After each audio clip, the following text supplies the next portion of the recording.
সকালবেলায় আমরা জানতে পারি যে আমাদের সর্দারপাড়া ক্লাবে কেউ বা কারা পরিত্যক্ত বোমা ওখানে রেখে যায়, ককটেল বোমা।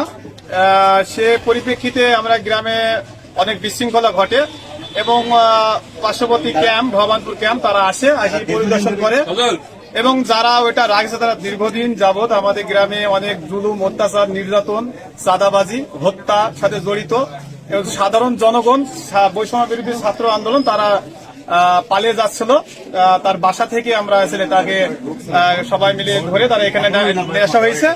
এই তাছাড়া আমরা তাকে কোনো গায়েটা হাতটা দিই নাই এবং আমাদের সবারই পক্ষ থেকে তাকে আমরা সেনাবাহিনীর হাতে শপথ করবো এবং শপথ করে সঠিক বিচার আমরা প্রশাসনের হাতে দিয়ে দিলাম।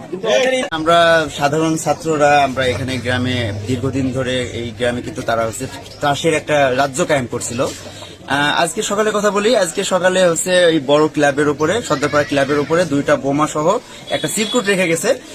কে বা কারা রেখে গেছে এটা আমরা করিনি। পরবর্তীতে পুলিশ আসে, পুলিশ এসে ভবানীপুর ক্যাম্প পুলিশ আসার পরে এটা বোমা 2টা তারা হচ্ছে উদ্ধার করার পর এই কিছুক্ষণ পরে তারা হচ্ছে গ্রাম থেকে যেন পালানোর একটা প্রক্রিয়া করছিল।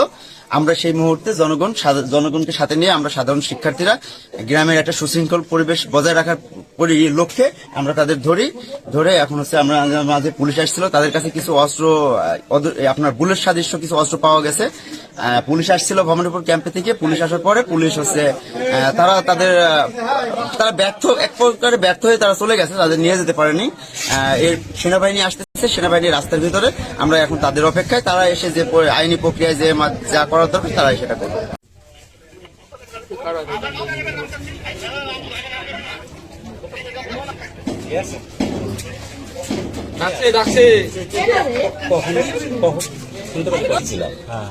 আরে তালা দিতে যাবে।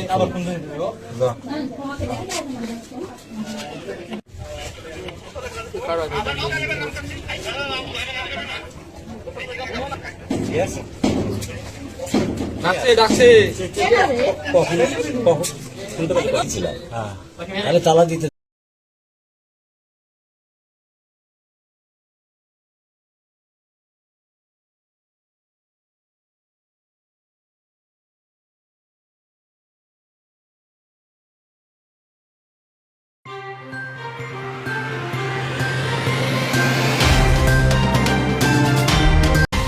MTV অনলাইন, সত্যের পথে মোরা।